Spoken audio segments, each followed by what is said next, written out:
buenas tardes. Gracias por su preferencia de cada sábado a esta hora a las 6 por aquí, Teleradio América, y por nuestros canales de YouTube y nuestras redes sociales. Gracias por su preferencia. 2x3 en salud.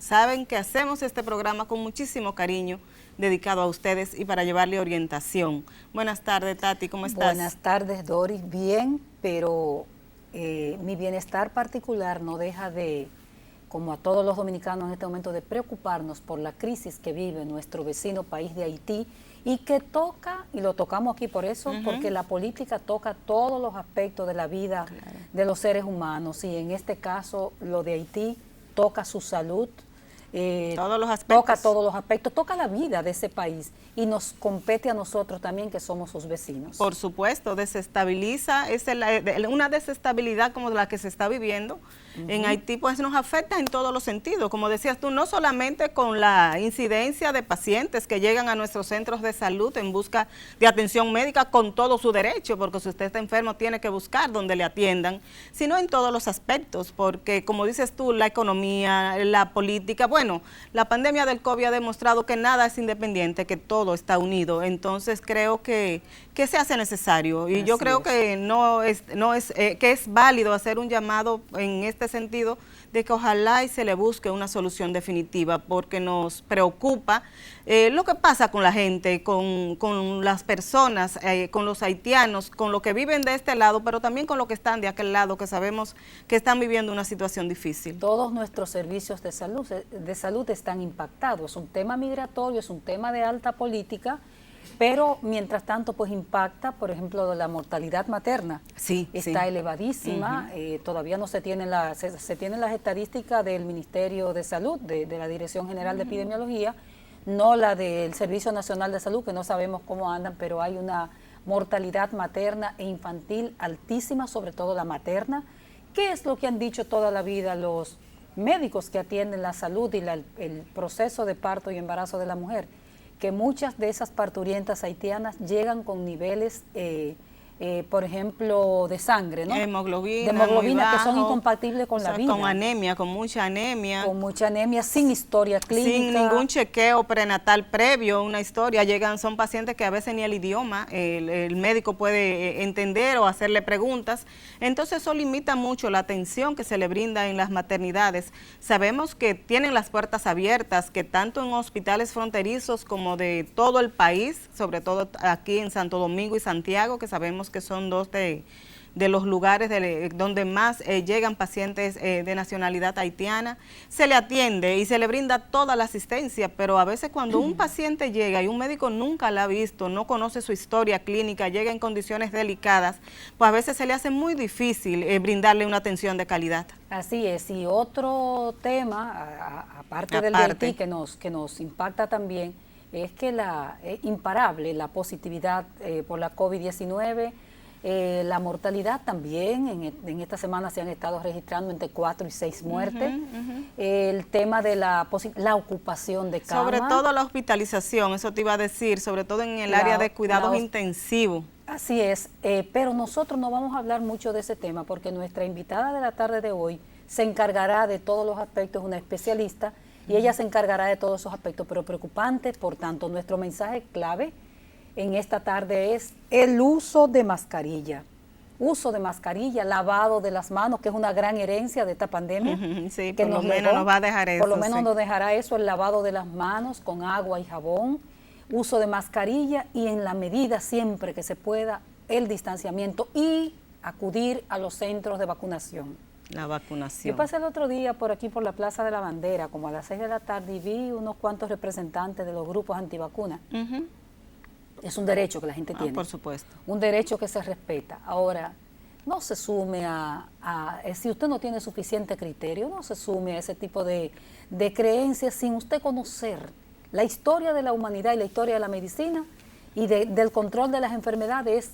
Va cónsono con la historia de las vacunas. Así que vaya a inocularse contra esta enfermedad que nos está restando mucho, de verdad. Y un llamado también, sabemos que ya empezó el torneo de otoño-invernal de béisbol y que somos todos fanáticos y mucha gente ya está acudiendo a los estadios. Recientemente el ministro de Salud Pública hacía el llamado de que no se quiten la mascarilla. Uno observa y ve que quizá entre 10 personas uno quizá tenga la mascarilla o dos cuando baja a los estadios. Entonces, hacerle llamado a que está bien, hay que disfrutar, hay que apoyar nuestro béisbol, pero hay que cuidarse también, hay que cuidarse y ponerse su mascarilla y tratar de mantener la distancia lo más posible. Y para que nosotros los aguiluchos podamos ganar este torneo, póngase la mascarilla. Sin enfermarnos. Así que gracias por siempre acompañarnos. Le invitamos a que busque nuestros programas en caso de no poderlo ver a esta hora, aquí a las 6 de la tarde los sábados, que busque nuestro programa en nuestro canal de YouTube, en nuestras redes sociales, para que tenga información, las informaciones que damos aquí, todo nuestro contenido a través de las redes sociales. Así que regresamos en un momentito con nuestra invitada de la tarde. 2x3 en salud.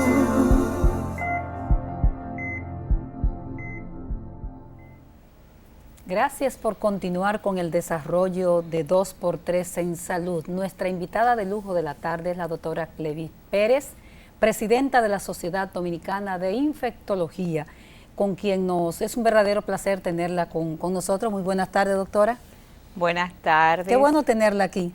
Encantadísima yo también de compartir con ustedes, Altagracia, Doris, y con todos los que nos escuchan a esta hora. Y tenemos una presidenta de la Sociedad de Infectología muy activa, ¿verdad? Muy activa. Y nos alegra muchísimo porque a veces, como periodistas en ejercicio, necesitamos voces, personas con conocimiento que digan la realidad de lo que está pasando en nuestro país. Y la estamos viendo que siempre usted está muy dispuesta, muy activa y nos alegra mucho eso. Doctora, vamos a empezar hablando sobre cuál es la situación actual que tiene República Dominicana frente al COVID-19. Ya recientemente las autoridades, fruto de unas preguntas que hicimos, reconocieron que estamos en la cuarta ola del COVID, de la pandemia del COVID. ¿Qué es lo que ustedes como especialistas están viendo y qué podemos esperar? Nosotros durante las semanas anteriores ya estábamos advirtiendo incremento del número de consultas. Posteriormente hemos visto un incremento de los internamientos y también de los pacientes con necesidad de soporte ventilatorio e incluso de la mortalidad por COVID. Es decir, que en las últimas semanas lo que hemos visto es un deterioro de la situación previa de relativa estabilidad que habíamos alcanzado. O sea que eso es algo que la población debe tener en cuenta, que ahora cuando usted salga, cuando usted se exponga a otro grupo de personas, va a tener muchas mayor posibilidades de contagiarse, de desarrollar COVID-19, producto de que la circulación comunitaria es alta. Doctora, en este momento es alta la circulación comunitaria del COVID. Decididamente sí, en algunas provincias más que en otras, pero sí, podemos decir que es alta. Y estamos viendo, por ejemplo, en muchos centros se habían cerrado camas, se habían cerrado áreas. Ahora vemos que hay la necesidad de hacer todo lo contrario, porque han incrementado el número de internamientos. O sea que nosotros pasamos, por ejemplo, en un lugar donde yo trabajo, de no tener ningún paciente o un paciente, dos si acaso, ingresados con COVID, a tener todas las camas ocupadas. Doctora, ¿este deterioro ocurre cuando se da la apertura de la economía e inicia la docencia? ¿Es correcto esos dos? Sí, sabemos, es un virus respiratorio, entonces mientras más cercanía, mientras más grupo de personas se juntan en un espacio, mientras más hacinamiento, pues todos esos son factores que favorecen, sobre todo en los lugares cerrados, con mala ventilación, como son muchos de los lugares aquí de diversión y también los planteles escolares, sabemos que no tienen buena ventilación, que realmente el protocolo que se hizo, aún con sus fallas, tampoco se ha cumplido adecuadamente y todos los días nos enteramos de nuevos brotes en escuelas, en colegios, pero sin duda también los centros de expendio de bebidas alcohólicas en las noches, las discotecas, todos esos, ahora como ustedes mencionaban al principio, incluso la actividad deportiva, aún sea en un lugar abierto y todo, que reduce el riesgo, pero vemos que las personas están sentadas muy cerca las unas de las otras, donde es bastante posible todavía la transmisión. Y donde se comparte bastante, por ejemplo, en los estadios de béisbol. Sí, la gente exactamente, no está usando la mascarilla, está voceando, está gritándole a su equipo. Entonces, todas esas cosas favorecen realmente la propagación y aquí tenemos las consecuencias realmente. Las variantes, doctora, ¿qué papel juegan ahora en esta cuarta ola del Muy de importante la pregunta, porque precisamente ahora nosotros ya tenemos la capacidad en algunos centros de hacer determinación de variantes en nuestro país. Por ejemplo, donde yo estoy, estamos haciendo determinación de variante y todo lo que estamos viendo es variante Delta. Entonces, exactamente. Doctora, ¿puede decir el centro donde está? ¿No hay ningún problema? Si quiere. Bueno, sí, yo trabajo en Clínica Abreu. Okay. ¿A ustedes entonces, ahí en Clínica Abreu también se hacen la secuenciación? En laboratorio referencia, que es el laboratorio donde nosotros mandamos. Entonces estamos viendo realmente variante Delta. Entonces, ¿qué es lo que sabemos ya por los estudios hechos previamente y los reportes? Que la variante Delta suele producir mucha mayor carga viral, es mucho más contagiosa y también tiene la capacidad de durar más siendo contagioso. Es decir, que el paciente va a durar más tiempo pudiendo contagiar a las personas de su entorno. Entonces, una variante con tales características tiene muchas más posibilidades de transmitirse y de persistir más días transmitiéndose que otras variantes. Perdón, doctora, para afianzar un poquito lo que usted está diciendo, recientemente también hice una entrevista en UNIBET, en su centro de investigación, y ellos también identificaban eso, que dentro de los pacientes ingresados, un estudio que ellos están haciendo conjuntamente con el Hospital General de la Plaza de la Salud, la mayoría es en este momento variante Delta. Dicen ellos que de julio para acá estuvo la MU incidiendo mucho, pero que ahora mismo está incidiendo mucho la Delta. La Delta, que es mucho más Delta, agresiva, Delta ha arropado las otras variantes y la ha ido sustituyendo, es lo que nosotros también estamos viendo. Y vi Rusia, que está altamente impactada en este momento, y es la variante Delta. Sí, es que eso es lo que vimos en Estados Unidos precisamente. Recuerden que Delta, ¿verdad? Desde el impacto que causó en India, que fue brutal, se desplaza a Estados Unidos. Estados Unidos en ese momento tenía Alfa como variante dominante. Sin embargo, luego de la introducción de la Delta, a las pocas semanas, Delta se convierte en la variante dominante, porque al ser más transmisible, al tener mayor carga viral, eso hace que vaya sustituyendo a las demás variantes. ¿Las vacunas, doctora, qué papel juegan frente a esta variante Delta? Las vacunas, en sentido general, han mostrado reducir la posibilidad de infección, reducirla, que es importante porque la gente dice, pero bueno, yo me contagié y estoy vacunado. No, esto te reduce la posibilidad. A veces escucho personas hablar y entiendo que no saben bien sobre la estadística, qué es la estadística. O sea, cuando tú hablas que algo, por ejemplo, te reduce 3 veces, 4 veces un determinado evento, posibilidad, quiere decir que tú tienes menos probabilidades, no que estás exento de probabilidades. Entonces, las vacunas reducen el número de infección, pero más importante aún, reducen en el sentido individual, porque en el sentido comunitario lo más importante es esto, pero en el sentido individual te reduce la posibilidad de tener hospitalización y de tener muerte por COVID. No quiere decir tampoco que no te va a dar ningún síntoma, pero sí que no vas a llegar a una enfermedad grave o que no vas a llegar a morir por COVID. Reduce también las posibilidades, pero no la elimina. Hay otros factores de riesgo como la obesidad, como la diabetes, como pacientes con cáncer severamente inmunodeprimidos que van a tener un riesgo incrementado. Ahora bien, la vacuna te reduce ese riesgo. Y ahora nosotros, ¿qué estamos viendo? Lamentablemente que mucha gente perdió la oportunidad de cuando no estábamos a la alta de vacunarse. Perdió la oportunidad y lamentablemente ahora estamos viendo las consecuencias en los servicios de salud. Estamos viendo, como tengo yo ahora, 2 pacientes en ventilación que entraron ayer en ventilación y ninguna de las 2 están vacunadas. Entonces es una cosa bastante triste porque tú piensas, bueno, quizás si se hubiesen vacunado pues no llegan a esta situación tan dramática en lo que están en este momento. Doctora, hay 2 temas conectados, que es el tema muerte, la mortalidad por COVID-19 y los tratamientos.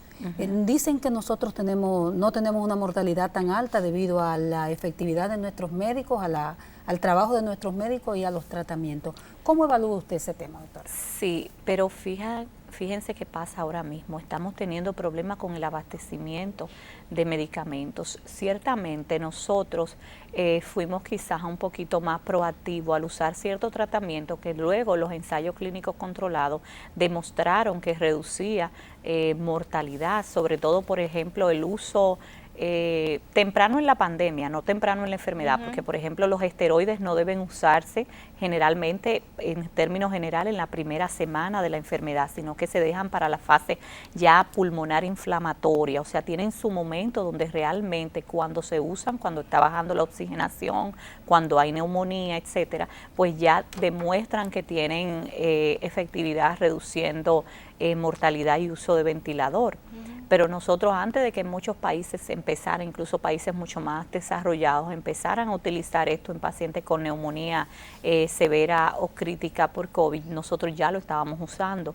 El uso de ciertos anticuerpos monoclonales, por ejemplo, tocilizumab, todo eso, nosotros empezamos quizá antes que algunos países, pero hay que decir que en este momento estamos sufriendo un desabastecimiento de esos medicamentos y estamos viéndonos en la penosa situación de que muchos pacientes que los requieren, que tienen criterios para usarlo, no se lo podemos poner porque no se están consiguiendo. No lo tenemos en el país. Doctora, vamos a seguir hablando un poquito de ese tema de los medicamentos, que es tan importante, porque si lo tuvimos en ese momento tan clave, ¿verdad?, de la pandemia, yo creo que es momento de seguir manteniendo ese abasto. Así, pero vamos a pedirle un permisito, nos vamos a una pausa y regresamos de inmediato. Muy bien. 2x3 en salud.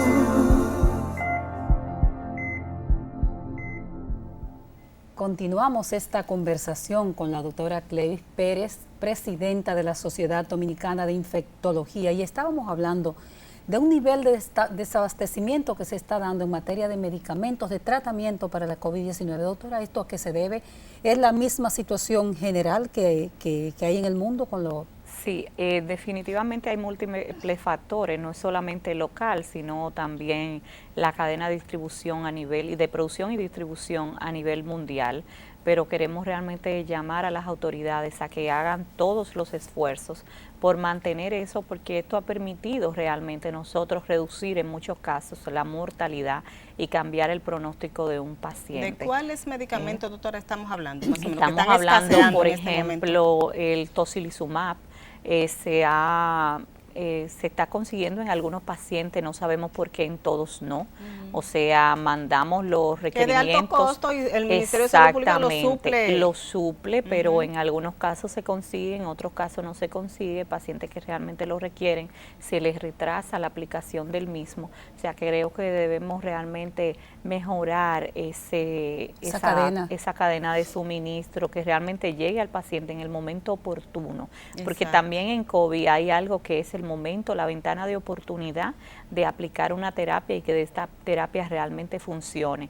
Muchas veces si se pasa el tiempo, pues ya lamentablemente no va a requerir los frutos esperados. ¿Cuáles son, doctora, esos tratamientos con los que se está, valga la redundancia, haciendo las intervenciones de lugar en pacientes afectados graves? Bueno, por ejemplo, ya no grave, pero pacientes sí con enfermedad inicial, o sea, estamos hablando de la primera semana de síntomas y que tengan factores de riesgo importantes. Son pacientes que usted sabe por esos factores de riesgo que tienen mucha probabilidad de complicarse, sobre todo pacientes obesos, pacientes mayores de 60 y sobre todo mayores de 65 años, pacientes que tienen diabetes, que tienen hipertensión, que tienen un cáncer, que tienen inmunocompromiso.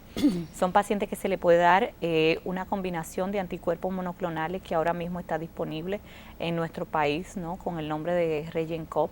Y esa combinación ha demostrado pues reducir la posibilidad de desarrollar enfermedad ya avanzada y muerte. O sea, es el tratamiento realmente ahora mismo idóneo para aplicarlo en esa primera fase de la enfermedad.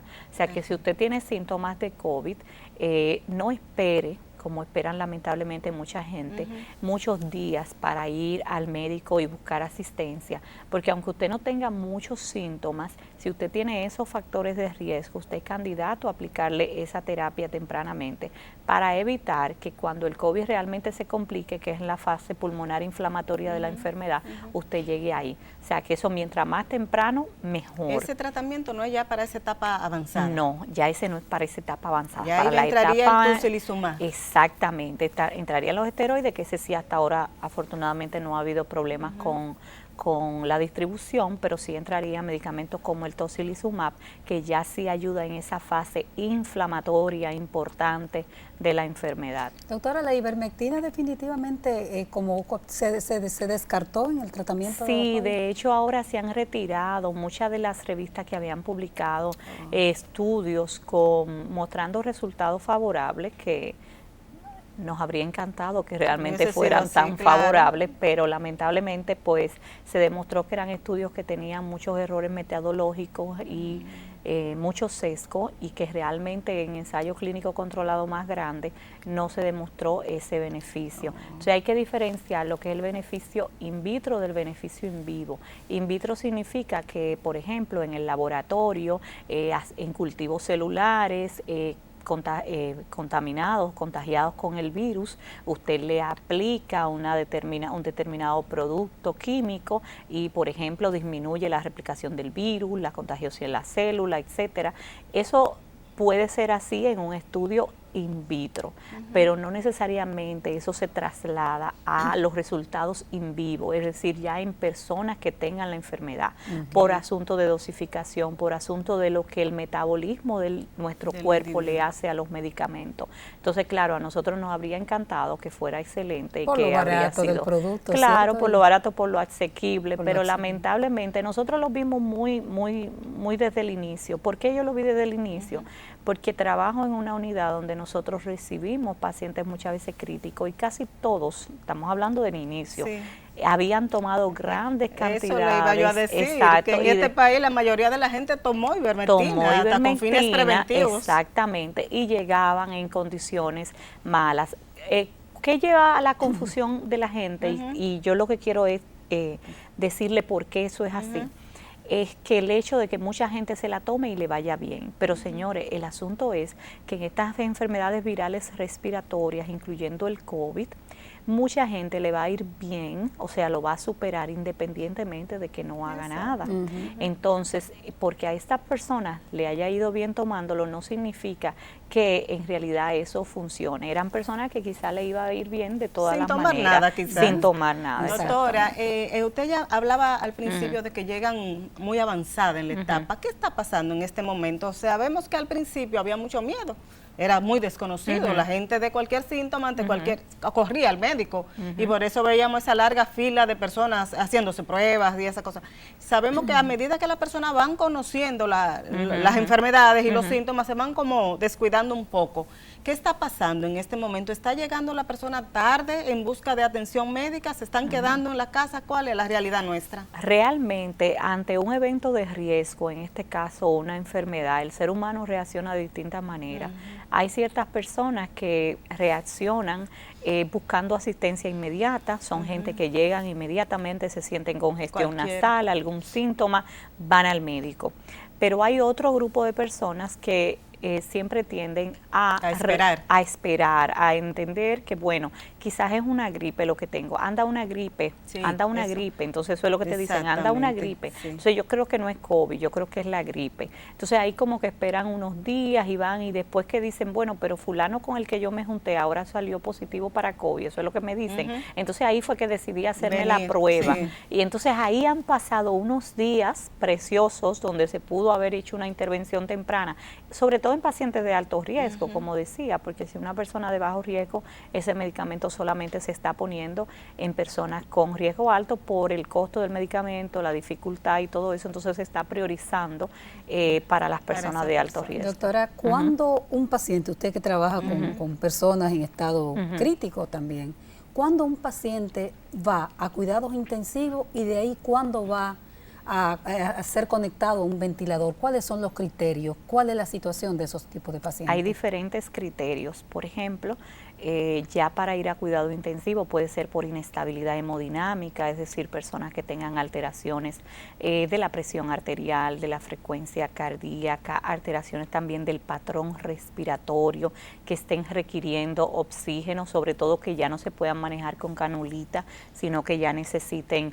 máscaras como máscaras reservorio, alto flujo, es decir, personas que tengan mayor requerimiento de oxígeno. Eso es uno de los criterios que realmente se toman para entrar al paciente en cuidado intensivo. Antes de que me siga desarrollando la idea, doctora, nos vamos a una pausa que nos están pidiendo y regresamos entonces con ese aspecto que la gente dice, parecería que estar en cuidados intensivos o en ventilador es sinónimo de muerte. Regresamos ahora con la doctora Pérez. Muy bien.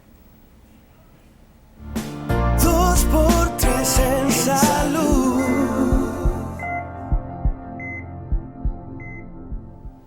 Continuamos con la doctora Clevi Pérez Sánchez, presidenta de la Sociedad Dominicana de Infectología. Doctora, usted nos hablaba de los criterios que utilizan ustedes los médicos al momento de decidir cuando ya este paciente no puede estar en cama regular, como le conocemos COVID, y debe pasar a cuidados intensivos y a uso de ventilación. Exacto. Bueno, hablábamos en principio, ¿verdad?, de la decisión de trasladarlo a una unidad de cuidado intensivo, que básicamente es para tener un cuidado más cercano del paciente. O sea, un paciente que requiere una supervisión más estrecha. Generalmente las unidades de cuidado intensivo se tienen una o dos, una enfermera por cada paciente o por cada 2 pacientes. O sea, son pacientes que requieren estar exactamente, que requieren más observación y más cuidado. Y como decía, la inestabilidad hemodinámica, la dificultad respiratoria, la necesidad de utilizar dispositivos para suministrar oxígeno. Todos esos son criterios que nosotros utilizamos para trasladar al paciente a la unidad de cuidado intensivo. Ya la decisión de ventilar, que igual va a ser en una unidad de cuidado intensivo, depende si la insuficiencia respiratoria no se corrige con los dispositivos que estamos mencionando, es decir, mascarilla, oxígeno a alto flujo, ya no puede corregir la insuficiencia respiratoria, pues entonces ya se requiere la necesidad de ventilar. Por supuesto, si un paciente ha hecho una parada, un evento, ya eso es una ventilación más de emergencia, pero ventilación electiva cuando se ve que tanto la mecánica respiratoria, el paciente tiene muchas respiraciones por minuto, más de 35, en ocasiones más de 40, eso va a ocasionar cansancio de los músculos respiratorios, el paciente podría hacer una parada. Entonces, antes de que haga eso, preventivamente se intuba y se le da soporte ventilatorio. El ventilador hace el trabajo por el paciente, ¿cierto? El ventilador le da oxigenación al paciente, por ejemplo, sin necesidad, o sea, uno puede paralizar incluso al paciente con medicamentos, sedarlo con medicamentos, y entonces el ventilador se encarga de suministrarle el oxígeno suficiente e incluso a mucho mejor cantidad que, por ejemplo, el aire ambiente. Pues el aire ambiente, por cada litro de aire ambiente es el 21% de oxígeno. Sin embargo, con el ventilador usted le puede dar un 100% de oxígeno. Entonces la cuestión es que cuando esos pulmones están comprometidos por ese proceso de neumonitis, de neumonía viral en este caso, se hace difícil el intercambio entre el oxígeno y el dióxido de carbono. El cuerpo no tiene el oxígeno que requiere. Cuando usted aumenta la presión de oxígeno, es decir, en vez de ser un 21, un 30, un 40 que usted le pueda dar por acá, usted le da un 100%, eso hace que haya más presión del oxígeno tratando de atravesar la membrana respiratoria y llegue entonces a los órganos de ese paciente, porque el oxígeno es vital para que las células y el cuerpo mantengan un adecuado funcionamiento. ¿Y qué porcentaje, Doris, discúlpame, qué porcentaje de pacientes de eso, no sé si la pregunta va por ahí, qué porcentaje de pacientes de esos que están en ventilador tienen chance de sobrevivir y cuáles no? Bueno, ahí mismo, doctora, antes de pasar ahí la sobrevivencia, cuando hablamos de 170 pacientes en ventilación, ¿estamos hablando de 170 pacientes entubados o no?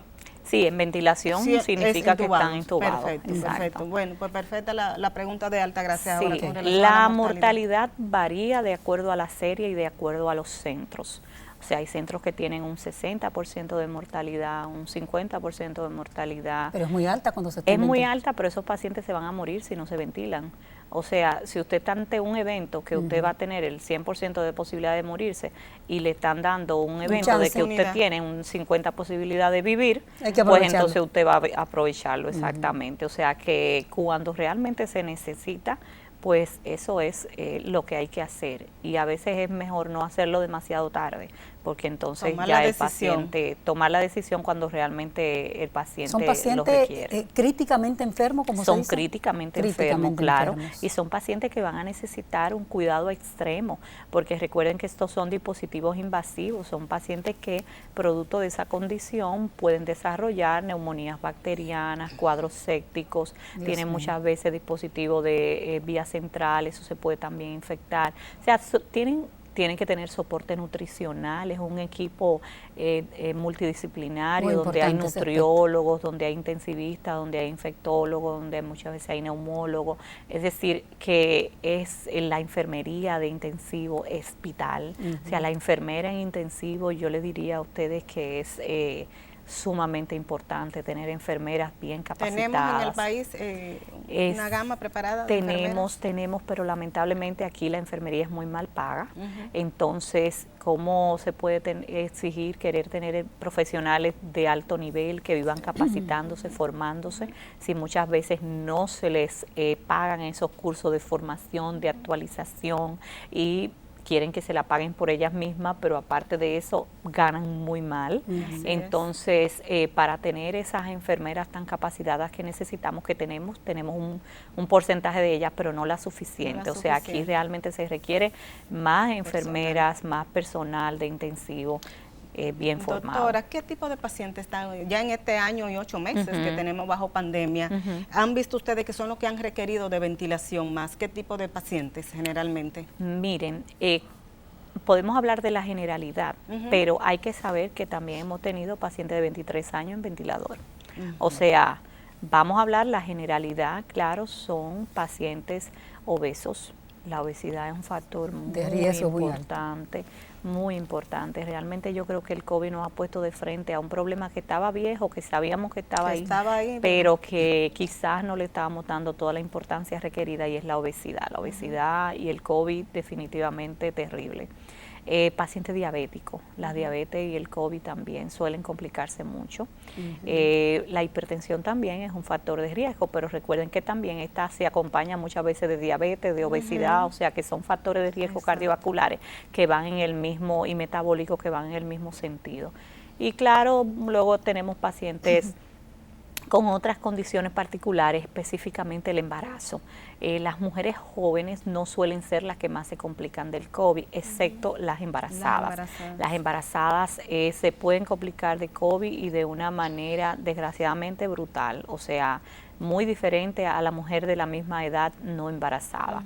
Y hemos tenido desenlaces fatales. De hecho, uno de los factores, ustedes hablaban al principio, del incremento de la mortalidad infantil y materna. Uno de los factores no solamente es en el caso de las migrantes, sino también las mujeres embarazadas con COVID. Muchas embarazadas que ya han fallecido producto del COVID, que han requerido ventilación.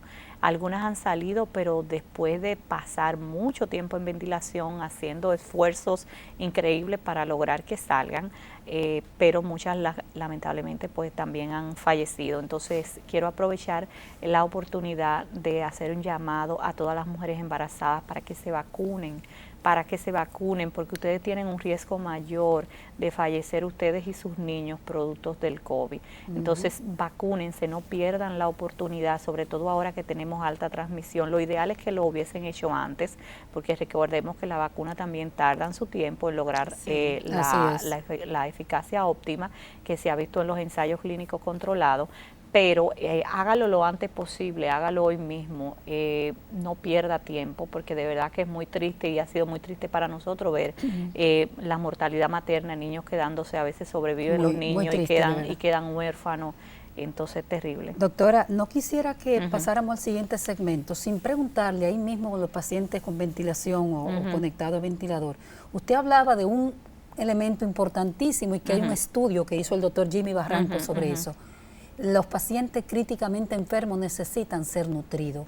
Doctora, ¿Nos puede decir cómo se hace esa parte? Porque se habla de gente que muere de hambre, por inanición prácticamente, cuando está en ese estado. Sí, de hecho, con toda esa guerra de citoquinas que hay en el organismo, con toda esa inflamación, también se entra en un estado de hipercatabolia, es decir, de degradación de proteínas para el organismo encontrar sustrato energético de donde los requiere. Y todo eso pues también va a empeorar el pronóstico del paciente, puede empeorar incluso la condición de la gasometría arterial, es decir, la hipercamia, el aumento del dióxido de carbono, va a tener unas consecuencias muy malas para los pacientes. Entonces siempre en ese equipo debe haber un buen nutriólogo y claro, ¿cómo va a prescribir el nutriólogo? Generalmente la nutrición puede ser por dos vías, la vía enteral, que es colocando un catéter y va directamente entonces eso hacia el intestino, o puede ser por la vía parenteral, que ya es colocándolo a través de las venas. Algunas veces se puede poner en periférico, pero típicamente si es una nutrición total se pone con una vía central. Eso va a depender de la condición, porque si un paciente, por ejemplo, que tiene el abdomen distendido o que tiene sangrado digestivo, que tiene algunas contraindicaciones para alimentación enteral, pues ya hay que pasar a la vía parenteral. O sea que ya ahí se individualiza, si es un paciente que puede tolerar enteral, sería lo mejor, pero si no, se pasa a la parenteral. Bueno, doctora, vamos a pedirle un permisito, nos vamos a una pausa y cuando regresemos vamos a hablar de dos aspectos, doctora. Una, los cambios en los síntomas del COVID para que la gente lo identifique rápido y sabemos que hay una alta incidencia de gripe, de otro tipo de afecciones respiratorias, para que también hablemos de ese tema. Así que regresamos en un momentito. 2x3 en salud. Seguimos conversando con la doctora Clevi Pérez Sánchez, presidenta de la Sociedad Dominicana de Infectología. Doctora, le hacía la pregunta, ¿cuáles son esos síntomas característicos en este momento del COVID? Sabemos que han ido como variando mucho, que si se pierde el olfato, que si le da fiebre, que si ya no le da gripe. ¿Cuáles son los que ustedes están viendo en este momento?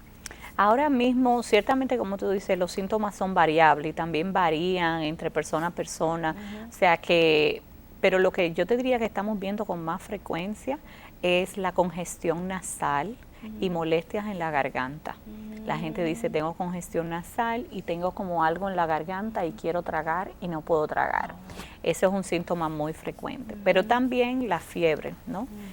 Sobre todo, y hay que decir que los que le dan mucha fiebre y fiebre continua por varios días, estadísticamente tienen más tendencia a hacer neumonía y a complicarse.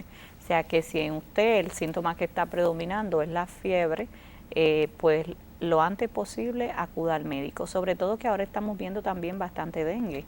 Entonces, un tercio de los pacientes con dengue desarrollan síntomas respiratorios. Exacto. Entonces, ahí podríamos usted creer que es una cosa y realmente es otra. O sea que... Lo importante es ir en busca de atención médica cuando se tienen ese tipo de síntomas. Exactamente. Lo de la pérdida del olfato en alguna serie apenas se ve en 10, 12%. O sea que a veces la gente confía mucho y me dicen, lo sé porque mucha gente me dice, doctora, pero lo que pasa es que yo no creía que era COVID porque yo huelo todo bien. Exacto. Entonces eso como que se ha hecho muy popular, lo de la pérdida del olfato, pero no es tan frecuente.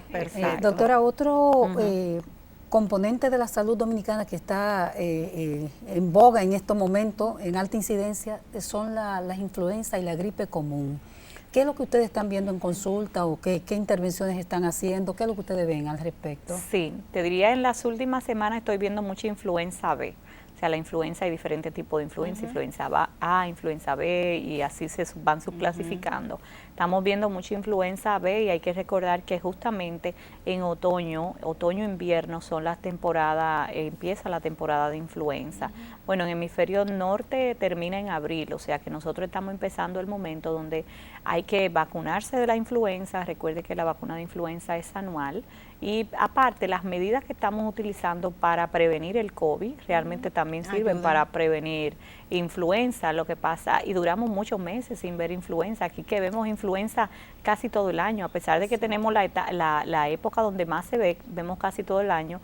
Cuando la gente se estaba cuidando más, prácticamente desapareció y dejamos de ver influenza. El año pasado fue bajo. Sí, pero ahora que la gente justamente se han descuidado, han vuelto exactamente vuelve a la vida usual sin esas precauciones, pues hemos visto ¿En qué porcentaje, doctora, podríamos decir que han estado en estas últimas semanas viendo aumentado? Y si es factible que la gente confunda, ¿no? En vez de COVID tengo gripe. ¿Cuáles son esos síntomas? Sí, hay síntomas comunes realmente. Hay cosas que son más característicos de uno con lo otro, por ejemplo, la pérdida del olfato, aunque podría ocurrir con otros virus respiratorios, es más típica del COVID que de la influenza. Los síntomas como las fiebres son comunes en ambos, o sea, una persona con influenza puede tener fiebre, una persona con COVID también. El malestar general, dolor en el cuerpo, cefalea, es decir, dolor de cabeza, esos son síntomas comunes, o sea, que se pueden confundir. ¿Están viendo ustedes brotes o grupos? Estamos viendo casos. No les voy a decir, la mayoría de los síntomas respiratorios que estamos viendo realmente son COVID, pero hemos vuelto a ver influenza. Les podría decir que he visto también las últimas semanas metaneumovirus, virus sincitial, o sea, hemos vuelto a ver virus respiratorios que ya realmente duramos bastante tiempo sin ver. Lo estamos volviendo a ver y claro, es producto, como decíamos, del relajamiento de las medidas. ¿Y qué tan importante, qué tan alta es la incidencia de dengue y en qué población en estos momentos, en el caso del centro que usted trabaja? Bueno, definitivamente también estamos viendo dengue. Yo te diría que hemos aumentado la consulta por dengue a más del doble. O sea, estamos viendo más del doble. Y si ustedes se fijan en el boletín epidemiológico, en el caso mío yo veo adultos. Y recuerden que la población blanco mayor del dengue son los niños, por una cosa muy particular, y es que el dengue deja inmunidad para un grupo. Aunque tenemos varios grupos de dengue, varios tipos de dengue, dengue 1, dengue 2, dengue 3, dengue 4, pero ya el que llega a la edad adulta y mientras mayor usted es, más probabilidad es que le haya dado varios de esos tipos de dengue, entonces ya usted tiene inmunidad. ¿Y en la influenza, perdón, doctora, y en la gripe, qué tipo de población están ustedes recibiendo más? No, más? A todas. O sea, realmente la influenza ya es más generalizada, aunque muchas veces viene con los niños a través de la escuela, se contagian, pero ya contagian a los padres, a los abuelos, y recuerden que la vacunación de influenza también está a partir de los 6 meses, o sea, y especialmente en esas personas de riesgo, en diabéticos, en pacientes ancianos, todo eso, pacientes que tienen asma, que tienen enfermedades previas del pulmón, a todos, pero especialmente esa gente que no dejen de vacunarse contra influenza. La influenza que ya está aquí en el país, la vacuna. Sí, ya está aquí, aunque no en todos los centros, porque me he dado cuenta de que muchos centros todavía no lo tienen. Además no hay cultura tampoco en general de vacunarse con la influenza si no se motiva a ciertos grupos poblacionales. Exacto, y sobre todo yo diría también en los adultos, la vacunación en adultos, ni siquiera tétanos, es algo que yo he hablado anteriormente en otro programa, es que por ejemplo casi todos los que se mueren de tétanos hoy en día en nuestro país son personas ya mayores de 50 años. ¿Por qué? Porque en la niñez la gente se pone estas vacunas, pero esta vacuna, la protección se va perdiendo con los años. Se supone que usted debe ponerse un refuerzo cada 10 años. Claro, generalmente son hombres. ¿Por qué? Porque las mujeres si han quedado embarazadas alguna vez en la vida, se vacunan, pero los hombres generalmente no. Se olvidan de eso. Doctor, ¿y en qué porcentaje ha visto usted incrementada las consultas por estas afecciones respiratorias que no son COVID? Que no son COVID, diría que bueno, es que prácticamente no estábamos viendo influenza. O sea, que ahora mismo yo te diría que todos los casos que estoy viendo son nuevos, o sea, en comparación con el año pasado, que no se en vio comparación casi. Exactamente con el año pasado, donde prácticamente no teníamos influenza, yo les puedo decir a ustedes que la semana pasada vi 3, o sea, todo esto serían casos que estamos viendo ahora, y todo es influenza B, por cierto. Influenza lo B, que yo he diagnosticado, sí, exactamente, lo que yo he diagnosticado con pruebas, todos han sido influenza B. Doctora, perdón. No sé si los que he visto, los que he visto en las últimas semanas son influenza B. ¿Cuál es su posición como presidenta de la Sociedad de Infectología con respecto a vacunar a la población entre 5 y 11 años? La OMS ha dicho, dicho sea de paso, que no es un grupo prioritario para vacunación. Yo estoy totalmente de acuerdo en vacunar esa población. De hecho, si ustedes se fijan, por ejemplo, aquí hay mucha gente que le interesa mucho lo que dice el CDC y la FDA de los Estados Unidos, porque tenemos como esa colonización mental, científica, porque ya muchos otros países que no son Estados Unidos están vacunando incluso desde los 2 años y desde los 3 años y no ha pasado nada y todo lo que se han visto ha sido beneficios, pero aquí mucha gente estaba esperando, lo que dijera Estados Unidos, la FDA y el CDC. Fíjense, cuando ellos ponen una tabla de ver cuáles son las enfermedades inmunoprevenibles por las que se están vacunando desde hace décadas en Estados Unidos, tenían menos mortalidad al año que la que está teniendo el COVID en niños. En muchos casos, 10 veces menos, y se está vacunando para esas enfermedades. Entonces, ¿por qué no vacunar para el COVID? Porque sí, es verdad, pero un niño que muera por COVID, como a mí que me tocó ver, desgraciadamente, una niña de 2 años morir por COVID, un niño que muera por COVID es demasiado. Entonces, todos los esfuerzos que podamos hacer, yo entiendo la posición de la OMS quizás que quiere priorizar la vacuna en ciertos grupos, y estoy de acuerdo en que la vacuna pues llegue a todo el mundo y que realmente sea universal, que no haya esa disparidad que hay, pero lo que hay es que aumentar la producción, la distribución de esas vacunas, porque vemos en países donde las vacunas se están venciendo y perdiendo. Entonces lo que debe haber es más solidaridad, no evitar que grupos donde también se beneficiarían de la vacuna, como ese grupo etario, no la obtengan. Además, no solamente es disminuir la mortalidad, sino disminuir el número de infecciones. Recordemos que estos niños van a ser entonces también propagadores y van a contagiar a otros niños y a otros adultos. Entonces, si bien las vacunas no evitan totalmente la infección, pero sí reducen la posibilidad y reducen la carga viral en los infectados, y mientras menos carga viral, menos transmisión. Se da en niños mucho, doctora, porque aquí como que se nos ha hecho creer como que en niños no pasa nada, que se infectan, pero sí se ha dado mortalidad. Claro que sí, hemos tenido en ocasión hablamos de más de 40 casos y particularmente yo sé personas de varios casos, y a una incluso la llegué a conocer, y yo no trato niños, o sea, yo soy médico de adultos, soy internista infectóloga, o sea, pero también hemos estado en conversaciones con pediatras infectólogos que pertenecen a la Sociedad Dominicana de Infectología, y están reportando un incremento de casos y de complicaciones como el síndrome inflamatorio multisistémico que se ve en niños.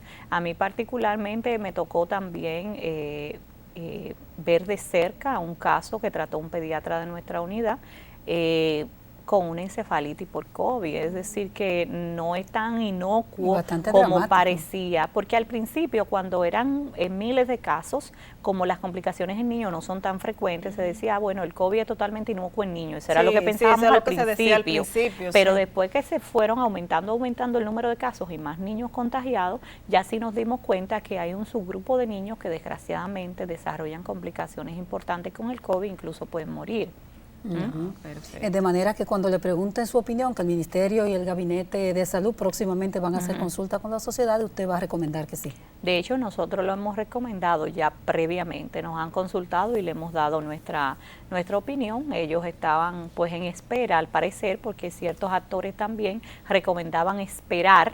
Lo que arguyeron fuera que estaban esperando lo que dijera las agencias reguladoras de Estados Unidos exclusivamente, y ya esas se han pronunciado, o sea que ahora no vemos por qué. Excusa. Doctor, y en sentido general, ¿cuáles son sus recomendaciones al país, tanto desde el punto de vista de las autoridades como tomadores de decisiones y de la población para allá? Fíjense, la Sociedad Dominicana de Infectología ha lanzado un comunicado donde nosotros, por si acaso se me olvida alguno, pues ustedes lo pueden buscar en nuestras redes digitales, nosotros lo recibimos página. Y lo trabajamos. Exactamente. Entonces, pueden ver ahí esas recomendaciones, pero básicamente varios puntos. Usted como individuo entienda que lo mejor que usted puede hacer por usted mismo en este momento es guardar la medida del uso de mascarilla y del distanciamiento. Muchas veces el distanciamiento no es posible porque usted usa transporte público, porque usted no puede tener ese distanciamiento. Entonces trate de usar una buena mascarilla y cubrirse bien tanto la nariz como la boca. No se usan de babero, no se usan en la barbilla, se usan cubriendo, ¿verdad?, toda esta parte del rostro, la nariz, ¿no?, y la boca. Entonces, asegúrese de que selle bien, porque si es una mascarilla que está muy floja para su cara y entra, pues, así mismo, pues puede entrar el aire contaminado con el virus. Si son estas mascarillitas quirúrgicas simples, use la doble, porque esas mascarillitas protegen muy poco.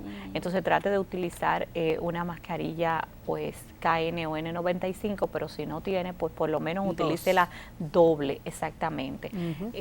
Y con respecto a disminuir su riesgo de complicación y muerte, vacúnese. Ya realmente, señores, son miles de millones. Nada más en la India había más de 1.000 millones de personas vacunadas. O sea, con seguridad, no es verdad que lo que más están contagiando y muriendo, como veo en algunas cosas que mandan, son las personas vacunadas. Es totalmente lo contrario. Lo que más se están complicando, muriendo y requiriendo ventilación son las personas no vacunadas. Ahora bien, si ya usted se vacunó con 2 dosis, usted sabe que va a aumentar su grado de protección si usted se aplica la tercera dosis que se está aplicando en el país. Entonces no pierda tiempo, vaya y hágalo ahora. Así es. Bueno, doctora. Con ese llamado, ¿verdad, Tati? Sí, no hay más que decir. Muchísimas gracias. Agradecerle a usted el haberse tomado su tiempo para orientar a nuestra gente y llevar educación en salud, que es el mensaje. Gracias, doctora.